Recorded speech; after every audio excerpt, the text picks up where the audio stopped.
नमस्कार, आप देख रहे हैं आज तक। मैं हूं गौरव सावंत। इस वक्त की बड़ी खबर एनफोर्समेंट डायरेक्टरेट के दफ्तर से आ रही है, जहां फिल्म अभिनेत्री ऐश्वर्या राय बच्चन राजधानी दिल्ली में प्रवर्तन निदेशालय के दफ्तर पहुंची हैं। वहां ऐश्वर्या राय बच्चन से पैनामा पेपर लीक मामले में ईडी पूछताछ करना चाहती है। तीसरे नोटिस पर ऐश्वर्या राय बच्चन आज ईडी के दफ्तर पहुंची है।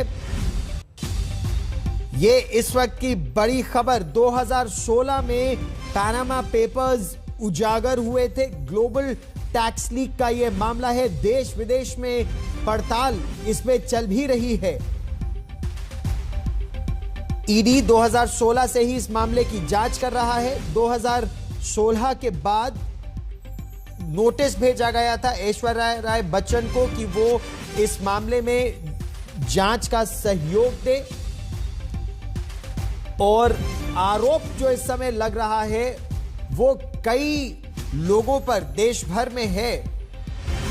आरोप ये कि टैक्स हेवन्स में पैसा जमाया कराया गया था। 11.4 मिलियन पेजेस जब ये डॉक्यूमेंट उजागर हुए तब ये मामला खुला। इस समय तंसीम हैदर मेरे सहयोगी हमारे साथ ज्यादा जानकारी के साथ जुड़ रहे हैं। तंसीम, किस तरह की पूछताछ हो रही है? 2 बार पहले भी ऐश्वर्या राय बच्चन को नोटिस भेजा गया था जांच में जुड़ने के लिए। जी गौरव, क्योंकि 2 बार पहले भी समन भेजा जा चुका है। ये 9/11/2021 अंडर सेक्शन 37 फेमा के तहत जो है समन किया गया था और इनको आज उम्मीद थी कि वो पूछताछ में शामिल होंगी। और जैसा कि वो पूछताछ में शामिल हुई हैं ऐश्वर्या राय बच्चन और उनसे पूछताछ की जा रही है। जाहिर सी बात है कि बहुत से सवालात हैं ईडी के पास इस पूरे मामले को लेकर। और उनसे क्योंकि इस मामले में ईडी बहुत इन डेप्थ इन्वेस्टिगेशन कर रही है, तो अभी भी पूछताछ चल रही है उनसे। और करीब 2 घंटे हो चुके हैं उनको आए हुए। तो ये जामनगर हाउस जो इनका ईडी का दफ्तर है, वहां उनसे लगातार पूछताछ की जा रही है। और जाहिर सी बात है पूछताछ के जो डिटेल्स है वो बहुत जल्दी सामने आएंगे, क्योंकि अभी उनकी इस पूछताछ को 1.5-2 घंटे का समय ही हुआ है। तो इस ईमेल के जरिए इन्हें समन भेजे गए थे और 2 समन पहले भी भेजे जा चुके हैं। तो जाहिर है कि इसमें लंबी पूछताछ चलेगी, ऐसा माना जा रहा है। और अभी भी पूछताछ जारी है। ठीक, रहिए मेरे साथ। तंजीम, आपसे चर्चा जारी रखेंगे। दिव्येश सिंह मुंबई में प्रवर्तन निदेशालय से हमारे साथ ज्यादा जानकारी के साथ जुड़ रहे हैं। ये जो मामला है दिव्येश, ये केवल ऐश्वर्या राय बच्चन तक सीमित नहीं है। बॉलीवुड के कई लोगों के साथ अलग अलग मामले में ये पड़ताल आगे चल रही है। तो ऐश्वर्या राय बच्चन वाला मामला क्या है और फिल्म अभिनेताओं अभिनेत्रियों का क्या मामला है? जी, आपको बता दें गौरव कि सिर्फ ऐश्वर्या राय बच्चन का ही नाम नहीं है। फिल्म नेताओं के नाम ले जाएं तो इसमें कई ऐसे फिल्म अभिनेता, निर्माता, निर्देशक हैं जिनके नाम पनामा पेपर्स लीक में सामने आए थे। इसके अलावा बड़े से बड़े उद्योगपति हैं, जो देश के बड़े उद्योगपति हैं, उनके नाम हैं। कुछ खिलाड़ी हैं, कुछ क्रिकेटर्स हैं, उनके भी नाम सामने आए थे। तो ये जांच जो चल रही है अभी, इसमें एक एसआईटी का गठन किया था भारत सरकार ने, जिसमें ईडी के अफसर हैं, इनकम टैक्स के अफसर हैं और कुछ और सेंट्रल एजेंसीज के अफसर इसमें शामिल हैं।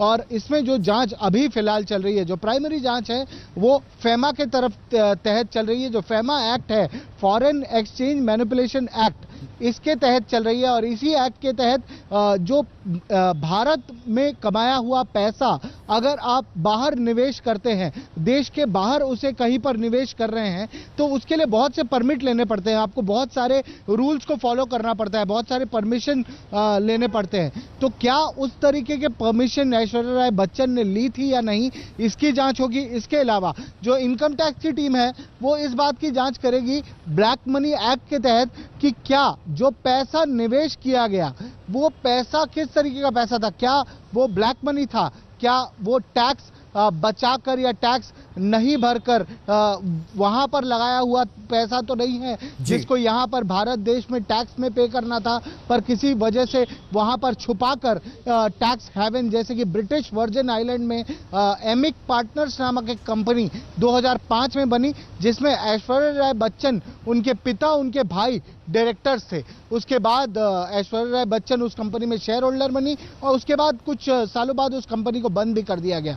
पर जब पनामा पेपर्स लीक सामने आया तो इस बात की सारी डिटेल सामने आई, तो इस बात की अब इन्वेस्टिगेशन चल रही है कि किस तरीके का पैसा इस कंपनी में निवेश किया गया था, वो पैसा कहां से आया था, उस पैसे को कैसे लगाया गया था, कौन सी वो कंपनी थी जिसने इस जो एमिक पार्टनर नामक कंपनी थी ऐश्वर्या राय बच्चन की ब्रिटिश वर्जिन आइलैंड में, उसकी फॉर्मेशन के लिए मदद की थी। तो ये सारे सवाल ऐश्वर्या राय बच्चन से पूछे जाएंगे।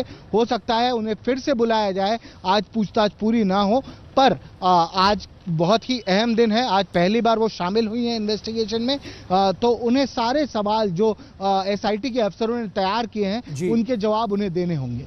गौरव जी, ये फॉरेन एक्सचेंज मैनेजमेंट एक्ट के तहत पड़ताल चल रही है इस समय और एक मल्टी एजेंसी पड़ताल है। दिवेश, इस पड़ताल के बारे में या क्या ऐश्वर्या राय बच्चन की तरफ से कुछ फिलहाल कहा गया है? उन्होंने, उनके वकीलों ने, उनके जो पीआर उनका डिपार्टमेंट देखता है उनकी तरफ से क्या उनका पक्ष अभी सामने आया है? जी नहीं गौरव, अभी तक कोई अधिकृत तौर पे ऐश्वर्या राय बच्चन या उनके पीआर टीम की तरफ से कोई भी किसी भी तरीके का स्टेटमेंट या परिवार की तरफ से भी अभी तक किसी तरीके का स्टेटमेंट नहीं आया है। पर इसके ऊपर पॉलिटिक्स जरूर शुरू हो गई है, आरोप प्रत्यारोप शुरू हो चुके हैं। कुछ पॉलिटिशियंस इसमें आरोप प्रत्यारोप कर रहे हैं, जो हमने देखा अभी थोड़ी देर पहले भी संसद के बाहर कुछ सीनियर पॉलिटिशियंस ने कुछ आरोप भी लगाए थे। पर अभी तक अधिकृत तौर पर ऐश्वर्या राय बच्चन, उनके परिवार या उनकी पीआर टीम से किसी भी तरीके का कोई स्टेटमेंट नहीं आया है। और इसी बीच ये जो आप राजनीति की बात कर रहे हैं, यह भी बहुत दिलचस्प है, क्योंकि विपक्ष सरकार पर आरोप लगा रहा है कि जब भी सरकार कहीं घिरती है तो सीधे बॉलीवुड की ओर निशाना करती है और सरकार लगातार बॉलीवुड को या बॉलीवुड के बड़ी हस्तियों को चाहे इन्फोर्समेंट डायरेक्टरेट हो या इनकम टैक्स डिपार्टमेंट हो, उनसे दबाने का प्रयास कर रही है। तो क्या प्रवर्तन निदेशालय ने इस पर अपनी सफाई दी है? जी गौरव, प्रवर्तन निदेशालय की तरफ से ऐसी कोई भी सफाई अभी तक तो नहीं आई है। वो यूजुअली जो सेंट्रल एजेंसीज हैं वो इन सब बातों से दूर ही रहते हैं और इस पर टिप्पणी करना वो नहीं चाहते कि जो भी राजनीति हो रही है, आरोप प्रत्यारोप हो रहे हैं, उससे वो दूर रहना चाहते हैं और अफसर इस पर कभी भी किसी भी तरीके की टिप्पणी नहीं देते। तो इस बार भी अभी तक ऐसी कोई टिप्पणी एजेंसी की तरफ से तो नहीं आई है। और यहां केवल ऐश्वर्या राय बच्चन का नाम ही नहीं है, क्या प्रवर्तन निदेशालय ने बॉलीवुड से जुड़े जो और अभिनेता हैं, जो और निर्माता निर्देशक हैं, उनसे भी क्या पूछताछ की है? उनको भी समन्स भेजे हैं? क्या उन्होंने जांच के साथ कोऑपरेट किया है? और जो और हस्तियों के नाम आ रहे हैं, जांच किस दिशा में आगे बढ़ रही है? जी, बहुत ही अहम सवाल है ये जो गौरव आपने उठाया कि और जो लोग हैं उनका किस तरीके से इन्वेस्टिगेशन हो रहा है, उनका वो सहयोग कर रहे हैं। तो आपको बता दें कि ये जो पूरा मामला है पनामा पेपर्स लीक, इसमें सिर्फ उद्योगपति, फिल्म निर्माता, फिल्म अभिनेता ही और बड़े खिलाड़ी ही शामिल नहीं हैं, इसमें अंडरवर्ल्ड डॉन भी शामिल हैं। इसमें इकबाल मिर्ची, जो लेट इकबाल मिर्ची हैं, जिनकी मृत्यु हो चुकी है, उन पर ईडी की एक केस भी चल रही है, उनका भी नाम है, उनकी भी कंपनियां थी जो पनामा पेपर्स लीक के द्वारा सामने आई हैं। तो एक तरीके से अब देखा जाए तो अंडरवर्ल्ड के लोग, उद्योगपति, फिल्म निर्माता, फिल्म निर्देशक, फिल्म अभिनेता और जो खिलाड़ी हैं, सारे ही लोग इन सारे टैक्स हेवन्स में इन्वेस्टमेंट कर रहे थे। तो अभी ये लग रहा है कि एजेंसी जो एसआईटी का गठन हुआ है वो धीरे धीरे इसमें इन्वेस्टिगेशन शुरू कर चुकी है। अभिषेक बच्चन का स्टेटमेंट, जो हमारे सूत्र बता रहे हैं कि उनका स्टेटमेंट हो चुका है इस मामले में, हो सकता है उन्हें फिर से बुलाया जाए, पर उनका स्टेटमेंट हो चुका है। ऐश्वर्या राय बच्चन आज पहली बार शामिल हुई हैं और अन्य जो लोग हैं जिनके नाम सामने आए हैं, तो एक बार इन्वेस्टिगेशन अब शुरू हो गई है तो उन सारे ही लोगों से पूछताछ होगी, उन सारे ही लोगों से इन्वेस्टिगेशन होगी, उन सारे ही लोगों से उनका स्टेटमेंट एजेंसी रिकॉर्ड करेगी। ठीक, ये जो मल्टी एजेंसी इन्वेस्टिगेशन है इस मामले में, एक इन्फोर्समेंट डायरेक्टरेट है, एक इसमें इनकम टैक्स डिपार्टमेंट है, और सोर्स ऑफ इनकम क्या था, ये कंपनी क्यों 2005 में ब्रिटिश वर्जिन आइलैंड्स में आई थी। पहले आप ऐश्वर्या राय बच्चन के बारे में कहा जा रहा है कि पहले वो निदेशक थी, बाद में शेयर होल्डर बनी, फिर 2008 में कंपनी वाइंड अप भी हो गई थी। उस सीक्वेंस ऑफ इवेंट्स और मनी फ्लो के बारे में अभी तक क्या जानकारी मिल पाई है? जी, अभी तक गौरव इस तरीके की जानकारी, ये सिर्फ ऐश्वर्या राय बच्चन, उनके पिता या उनके भाई जो शेयर होल्डर्स थे या जो डायरेक्टर्स थे इस कंपनी में, या तो वो बता सकते हैं कि किस तरीके का पैसा इसमें लगाया हुआ था, वो पैसा कहां से आया था, कैसे उसे रूट किया गया था। भारत में आप कमा रही हैं पैसा, आपका जो इनकम है वो आपका भारत में जनरेट हो रहा है, आप भारतीय नागरिक हैं और आप लायबल हैं कि आपको इनकम टैक्स देना है, उस पर आपको डिक्लेरेशन देनी है, और वही पैसा अगर उसमें से आप कोई पैसा बाहर लगा रही हैं, बाहर किसी देश में निवेश कर रही हैं, तो उसके लिए भी एक सेट ऑफ रूल्स हैं जो आपको फॉलो करने होंगे। तो क्या उन रूल्स को फॉलो किया गया? क्या उन सारे परमिट्स को लिया गया जब आप इन्वेस्टमेंट कर रहे थे? अगर आपने नहीं किया तो ये पैसा जो आपके नाम पर लगा, ये जो कंपनी फॉर्म हुई एमिक पार्टनर्स नाम की, इस कंपनी को किसने बनाया? इस कंपनी में पैसा जो $50,000 लगा वो कहां से आया, वो किसने इन्वेस्ट किया? तो ये सारे सवाल अब ऐश्वर्या राय बच्चन को जवाब देने हैं, उन्हें इन सारे सवालों के जवाब देने होंगे। हो सकता है उनके भाई, उनके पिता से भी पूछताछ की जाए और सारे लोगों को ये क्लियर करना पड़ेगा कि किस तरीके से पैसा रूट किया गया है। जैसा कि आपने सवाल उठाया कि पैसा कहां से आया और दिवेश रहिए मेरे साथ, श्रेया चैटर्जी भी हमारे साथ जुड़ रही हैं प्रवर्तन निदेशालय से, लगातार इस बड़ी खबर पर नजर बनाए हुए हैं। श्रेया, किस तरह के प्रश्न है जो प्रवर्तन निदेशालय ऐश्वर्या राय बच्चन से जानना चाहता है और क्या इस बारे में सफाई है कि ये तीसरी बार उन्हें क्यों बुलाना पड़ा, पहले 2 बार क्या हुआ था?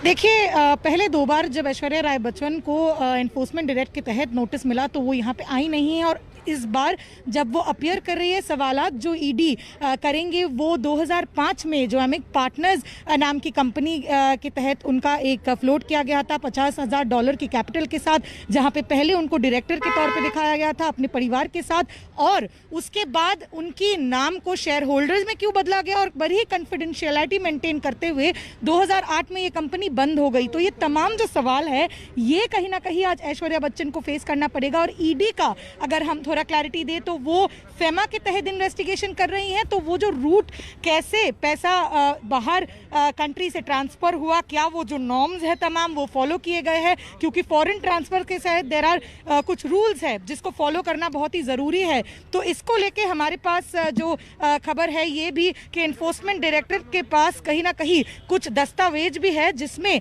उनके पास एविडेंस है, तो उस एविडेंस को लेके भी कहीं ना कहीं ऐश्वर्या बच्चन को आज जवाब देना पड़ेगा। लेकिन इंपॉर्टेंट क्वेश्चंस इसी पे होगा कि कैसे वो कंपनी बनी जो कि एमिक पार्टनर्स नाम की कंपनी थी 2005 में, जिसमें वो और उनके तमाम परिवार के लोग एक डायरेक्टर के नाम पे जुड़े।